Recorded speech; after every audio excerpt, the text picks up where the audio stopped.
അങ്ങനത്തെ ആൾക്കാർക്കൊക്കെ ഇപ്പൊ നമുക്ക് ആഗ്രഹം ഉണ്ടാവല്ലോ, നമുക്ക് നമ്മുടെ പേരൻസിനെ റിട്ടയർ ചെയ്യണം എന്നൊക്കെ, നമുക്ക് അങ്ങനത്തെ ഇപ്പൊ ഇതുണ്ട്. പക്ഷെ അതിന് ചില ആൾക്കാർക്ക് അത് പറഞ്ഞിട്ടുള്ളതല്ല. ഒന്നാമത് എനിക്ക് അപ്പയുടെ ലെവലിലുള്ള ഒരു ടൈപ്പ് ഒരാളിനെ എന്താണ് റെസ്റ്റ് ചെയ്യിപ്പിക്കാൻ പറ്റൂല. എന്ന് വെച്ചാൽ പുള്ളിക്ക് പറഞ്ഞാൽ ഇതിങ്ങനെ പൊയ്ക്കൊണ്ടിരിക്കുന്നതാണ്. പിന്നെ ഇവൻച്വലി ടൈം, ഏജ്, ഇങ്ങനത്തെ കാര്യങ്ങളൊക്കെ നമ്മൾ എപ്പോഴെങ്കിലും നമ്മുടെ അടുത്ത് പറയും, ഓക്കെ ഇനിയിപ്പോൾ കുറച്ചൊന്ന് റെസ്റ്റ് എടുക്കാന്നൊക്കെ. അല്ലെങ്കിൽ ഇപ്പോഴാണ് ആ ടൈം. ഇനോവേ കറക്റ്റ് ആയിട്ട് ഒരു പാൻഡമിക്കും വന്നു. സോ പുള്ളിയുടെ ലൈക്ക് ഈസ് ഓക്കെ, ഇത് ആക്ച്വലി ഓക്കെ ഇനിയിപ്പോൾ ഞാൻ എന്താണ് ചില്ല് ചെയ്യാം. അപ്പോൾ അമ്മ ഇങ്ങനെ പറഞ്ഞാൽ നമ്മൾ നടക്കാൻ പോകുന്നത്. അപ്പോൾ അതൊക്കെ ഭയങ്കര മടിയാണ്. പക്ഷെ അല്ലെങ്കിൽ ഡയറ്റും കാര്യങ്ങളൊക്കെ വളരെ കൺട്രോൾഡ് ആണ്. അപ്പൊ എന്നിട്ട് പിന്നെ ഈ എയർപോർട്ട്സിൽ നടക്കുക, പിന്നെ കച്ചേരിക്ക് 3 മണിക്കൂർ ഇങ്ങനെ ഇരിക്കുക, ഇതൊക്കെയാണ് പുള്ളിയുടെ എക്സസൈസും. അപ്പൊ ഇങ്ങനെ ട്രാവൽ ചെയ്യുമ്പോൾ തന്നെ ഭയങ്കര അങ്ങനത്തെ നടക്കുന്നതൊക്കെ എപ്പോഴും ഉള്ള ഒരു കാര്യമാണ്. But he's like now is like okay അതൊക്കെ കുഴപ്പമില്ല, കുറച്ചൊന്ന് റിലാക്സ് ചെയ്യാന്നൊക്കെ. ഒരു മിസ്സിംഗ് മൊമെന്റ്സ് ഒക്കെ ഉണ്ടായിട്ടുണ്ടോ ലൈഫില്? അങ്ങനൊന്നുമില്ല.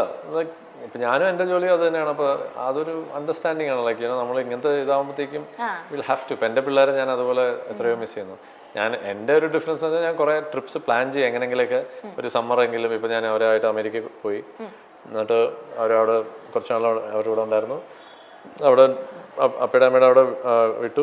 അവരുടെ അമ്മ വന്നു, ഞാൻ ഇങ്ങോട്ട് ജോലിക്കും ഇങ്ങനെ ഓരോ ഫംഗ്ഷൻസും അവാർഡ് റെക്കോർഡിങ്സ് ഒക്കെ ആയിട്ട് ഞാൻ ഇങ്ങോട്ട് തിരിച്ചു വന്നു. അപ്പോൾ അവരവിടെ ഇങ്ങനെ കുറച്ച് അങ്ങനെ ഡിസ്നി വേൾഡും അങ്ങനെയൊക്കെ കറങ്ങാനൊക്കെ പോയിട്ടുണ്ട്. സോ അങ്ങനെ നമ്മൾ മാനേജ് ചെയ്യാം എങ്ങനെയെങ്കിലൊക്കെ. ഇപ്പൊ ദാസേട്ടൻ അച്ഛനെ കുറിച്ച് നമ്മൾ പറഞ്ഞുകൊണ്ടിരുന്നേ, വിജയ് ചേട്ടൻ അച്ഛനെ കുറിച്ച് ചോദിച്ചാൽ സെൽഫ് ആയിട്ട് എന്തായിരിക്കും പറയാ? അച്ഛൻ പൊളിയാണ്. അതെ, ഞാൻ പറയാൻ പാടില്ലല്ലോ, എന്റെ പിള്ളേർ പറയട്ടെ, അത് ഞാനായിട്ട് പറയുന്നത് ശരിയല്ല. പക്ഷെ ഞാൻ ഭയങ്കര അറ്റാച്ച്ഡ് ആണ് അവരുമായിട്ട്. ഇമോഷണലി ലൈക്ക് നമ്മൾ എപ്പോഴും സംസാരിക്കുകയും ഞങ്ങൾ അങ്ങോട്ടും ഇങ്ങോട്ടും ഓരോ കാര്യങ്ങൾ ഓപ്പണായിട്ട് പറയും. ഒരു 14 8 വയസ്സാവുമ്പോൾ ജൂലൈയിൽ ഇളയാൾക്ക്. അപ്പോൾ 14 8 അപ്പം അവർക്കിപ്പോൾ എല്ലാ കാര്യങ്ങളും ഓപ്പണായിട്ട് സംസാരിക്കാനുള്ള ഒരു ഏജായി. എസ്പെഷ്യലി അമ്മയൊക്കെ. അവിയാൻ കുറച്ചുകൂടെയും ഇപ്പോഴും ചെറുതാണ്, പക്ഷെ എന്നാലും he is also very smart. എല്ലാ കാര്യങ്ങളും വാച്ച് ചെയ്യും, എല്ലാ കാര്യങ്ങളും നോക്കുകയൊക്കെ ചെയ്യും. സോ ദാസേട്ടൻ അവരുടെ കൂടെ ഉള്ളപ്പോ ഭയങ്കര ചൈൽഡിഷ് ആയിട്ട് അതാണ് എനിക്കൊക്കെ അങ്ങനത്തെ പ്രോത്സാഹനമൊക്കെ ഇപ്പോഴാണ് കിട്ടുന്നത് പുള്ളിയുടെ.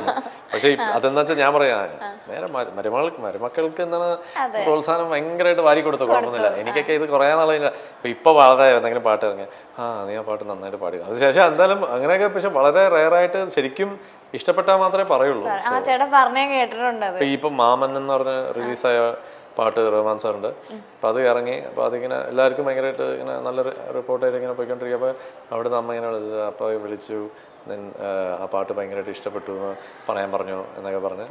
എന്നിട്ട് ഞങ്ങൾ വീഡിയോ കോള് സംസാരിച്ചു, ഞാൻ നന്നായിട്ട് പാടിയിട്ടുണ്ട്, കൊള്ളാം എന്നൊക്കെ പറഞ്ഞു. അത് പറയുന്ന വളരെ റെയറാണ്. നമുക്ക് ഭയങ്കര സന്തോഷമായിരിക്കും. നമ്മളതിങ്ങനെ ഓക്കെ കൂടുതൽ എക്സൈറ്റഡ് ആവണ്ട, നമുക്കത് ശീലമായല്ലോ, അങ്ങനെയാണെന്ന് നമുക്ക് അറിയാലോ. ഓക്കെ, അപ്പോ ഈ മ്യൂസിക് ഇൻഡസ്ട്രീനെ പറ്റിയിട്ട് അപ്പൊ എന്തൊക്കെയായിരുന്നു പറഞ്ഞു തന്നിട്ടുണ്ടായിരുന്നത്? ഇപ്പൊ ലൈക്ക് അവിടെ നമുക്ക് ഈ പറഞ്ഞ പോലെ പറഞ്ഞു തരാനൊന്നുമില്ല. ഞാൻ കണ്ടു വളർന്ന കുറെ കാര്യങ്ങളുണ്ട്. പിന്നെ ഞാൻ പറഞ്ഞില്ല, കാലങ്ങളിൽ ഞാനിങ്ങനെ എന്താ ലൈക്ക് എങ്ങനെ ഇത്രയും വെയിറ്റ് ചെയ്ത് ഒന്നും വരുന്നില്ല അല്ലെങ്കിൽ. അപ്പൊ എൻ്റെ അടുത്ത് പറഞ്ഞിട്ടുള്ള ഒരു കാര്യം ഇത് മാത്രമേ ഉള്ളൂ, നമ്മുടെ ഒരു സ്കിൽ, എന്തെങ്കിലും നമുക്കൊരു സ്കില്ലുണ്ടാവും. അതിനെ ഒരാൾ അത് കാണുമ്പോൾ അല്ലെങ്കിൽ അത് കാണണമെങ്കിൽ നമ്മുടെ സ്കില്ല് അത്രയ്ക്കും ഷൈനായിട്ട് നിൽക്കണം. ലൈക്ക് പ്രോപ്പറായിട്ട് നമ്മളത് മിനുക്കി നമ്മൾ ഡിസ്പ്ലേയിൽ വെക്കുമ്പോഴത്തേക്കും കണ്ട് ഇത് വേണം എന്ന് ഒരാൾക്ക് തോന്നണം. അപ്പോൾ നമ്മുടെ ആ പ്രോഡക്റ്റ് പ്രോപ്പറായിട്ട് നമ്മൾ പോളിഷ് ചെയ്ത് ഷൈൻ ചെയ്ത് വെക്കേണ്ടത് നമ്മുടെ ചുമതലയാണ്. I think that was one thing that okay.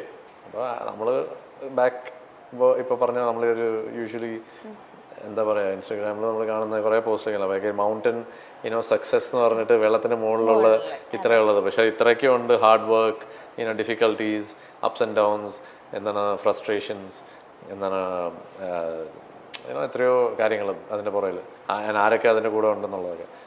അപ്പോൾ അതൊക്കെ ബാക്കിലാണ്. അതൊക്കെ ബാക്കിലുള്ളത് എത്രയോ പേര് കാണില്ല. എല്ലാവരും വിചാരിക്കാം യേശുദാസ് സുഖമല്ലേ, എന്താണ് നല്ല ചാൻസ് കിട്ടുന്നുണ്ടാവും, എന്താണ് എപ്പോഴും ബ്രേക്ക് കിട്ടുന്നുണ്ട്, അല്ലെങ്കിൽ വണ്ടി മേടിച്ചു കൊടുക്കാൻ അച്ഛനുണ്ട്, ഇങ്ങനത്തെ കാര്യങ്ങളൊക്കെ.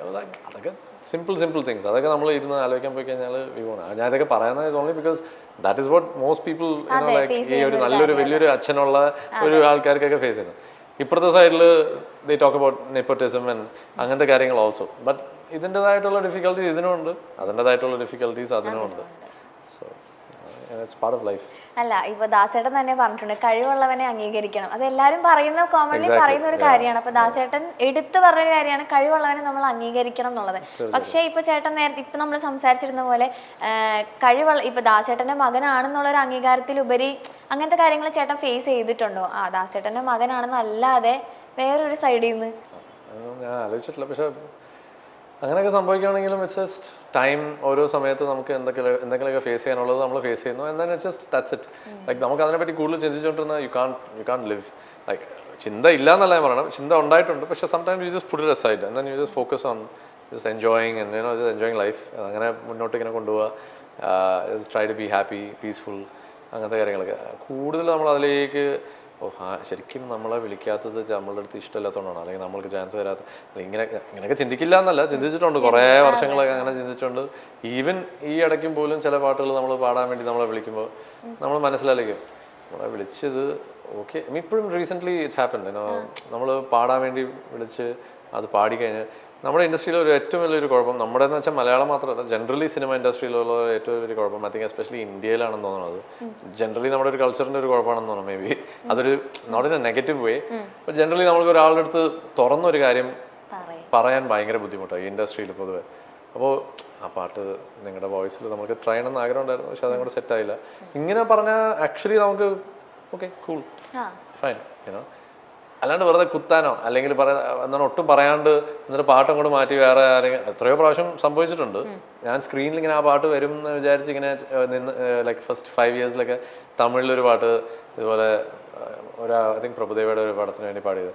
അപ്പോൾ ഞാൻ അങ്ങനെ അത് വരും എന്നിങ്ങനെ വിചാരിച്ചിട്ടുണ്ട്. സഡൻ നോക്കിയപ്പോഴത്തേക്കും വേറൊരു വോയിസ്. അപ്പോൾ ഞാൻ അറിഞ്ഞു പോലും ഇല്ല. ലൈക്ക് അന്നൊക്കെ ഭയങ്കരമായിട്ട് ഹേർട്ടായി, ഇതെന്താ ഇങ്ങനെയെന്നൊക്കെ. പിന്നെ you get use to that. And പിന്നെ ഇറ്റ്സ് ലൈക്ക് ഓക്കെ, നമ്മൾ എക്സ്പെക്റ്റഡ് ആണ് ഇങ്ങനത്തെ കാര്യങ്ങൾ നടക്കും എന്നുള്ളത്. അപ്പോൾ ഈവൻ ലൈക്ക് ഇപ്പോൾ ഈ ഇടയ്ക്ക് ഞാനൊരു വേറൊരു സ്ഥലത്തൊരു ടോക്കിന് വേണ്ടി ഇന്ത്യ ടുഡേയുടെ ഒരു ടോക്ക് ട്രിവാൻഡ്രത്ത് CM ഒക്കെ ഉള്ള ഒരു വേദിയിൽ നടക്കുകയാണ്. അപ്പോൾ അവിടെ ഇങ്ങനെ ഒരു സംസാരമൊക്കെ. അപ്പോൾ ഞാൻ ഇങ്ങനെ പൊന്നിയിൻ സെൽവനിൽ അഭിനയിച്ച എക്സ്പീരിയൻസിനെ പറ്റിയൊക്കെ പറഞ്ഞുകൊണ്ടിരിക്കുകയായിരുന്നു. ഭയങ്കരമായിരുന്നു. അത് ഇങ്ങനെ എന്നെ സണ്ണായിട്ട് വിളിച്ചു. എൻ്റെ സെക്കൻഡ് ഫിലിം പടൈവീരൻ്റെ ഡയറക്ടറാണ് ഇങ്ങനെ കണക്ട് ചെയ്തത്. അപ്പോൾ പുള്ളി അതിൽ അസോസിയേറ്റ് ആണ്, അവർ അസിസ്റ്റൻറ്റ് ഡയറക്ടറാണ്. അപ്പോൾ പുള്ളി ഇങ്ങനെ വിളിച്ചിട്ട് പറഞ്ഞു സഡനായിട്ട് വരാൻ പറഞ്ഞു. ഞാൻ രാജമന്ത്രി പോയി, ഗോദാവരി റിവറിലാണ് അവർ ഷൂട്ട് ചെയ്തുകൊണ്ടിരുന്നത്. ഞാൻ അവിടെ ചെന്നിട്ട് ക്യാരവാനിൽ വെച്ചിട്ട് എൻ്റെ അടുത്ത് മേക്കപ്പ് ടെസ്റ്റ് ഒക്കെ ചെയ്യാൻ വേണ്ടി. അപ്പോൾ എൻ്റെ അടുത്ത് വിളിച്ച് പറഞ്ഞു ഞാൻ ചെല്ലുമ്പോൾ തന്നെ ചിലപ്പോൾ മുടി ഷേവ് ചെയ്യും, ലൈക്ക് മുടി പറ്റ അടിക്കേണ്ടി വരും, താടി ഒന്നും ചെയ്യരുത്, താടി ഇങ്ങനെ വെക്കണം, ഓക്കെ ആണോ എന്നൊക്കെ ചെയ്യാം. ഓക്കെ എന്ന് പറഞ്ഞു. അപ്പോൾ അവിടെ പോയി അതൊക്കെ ചെയ്തു. അപ്പോൾ ഇത് കഥയായിട്ട് ഞാനിങ്ങനെ പറഞ്ഞു. എനിക്ക് ഭയങ്കര ഇതായിരുന്നു. ഞാനൊരു ബസ് കട്ട് ചെയ്തു, താടി ചെയ്തു, ബസ് ലൈക്ക് ഇങ്ങനെ മൊട്ടയല്ല പക്ഷെ ബസ് കട്ട് ചെയ്തു, താടിയും അപ്പോൾ ആർമറും ഇങ്ങനത്തെ കാര്യങ്ങളൊക്കെ എല്ലാം ഇട്ട് ടെസ്റ്റ് ചെയ്തു. അപ്പോൾ ഓക്കെ എന്ന് പറഞ്ഞാൽ അടുത്ത് രാവിലെ ഷോട്ട് എടുത്തു. ഒരു ഡയലോഗ് ഉണ്ടായിരുന്നു, അതൊക്കെ കുറച്ച് എന്താണ് തെറ്റിച്ചു, എന്താണ് ടെൻഷനായി, കൺഫ്യൂഷനായി ഇതൊക്കെ. പക്ഷെ എന്നിട്ടും ഷോട്ട് ചെയ്ത് കഴിഞ്ഞപ്പോഴത്തേക്കും ഇങ്ങനെ സാറിന് ഇഷ്ടപ്പെട്ടു എന്നൊക്കെയാണ് പറഞ്ഞതെന്നൊക്കെ പറഞ്ഞു. അതിന് അടുത്ത വേറെ പിന്നെ സ്കെഡ്യൂളിൽ ഹൈദരാബാദ് പോയി ഫുൾ ഹോഴ്സ് റൈഡിങ്ങും വിക്രം സാറിൻ്റെ കൂടെ കുറേ ഷോട്ട്സും ഇതൊക്കെ കഥയായിട്ട് പറഞ്ഞു കഴിഞ്ഞിട്ട് സഡനായിട്ട് ഇപ്പോൾ ഞാൻ ഇങ്ങനെ കൊച്ചിയിലേക്ക് വന്നപ്പോഴത്തേക്കും എൻ്റെ അടുത്ത് ആരും പറഞ്ഞത് അത് മറ്റേ പൊന്നിയിൻ സെൽവനിൽ അഭിനയിച്ച കാര്യം ഭയങ്കര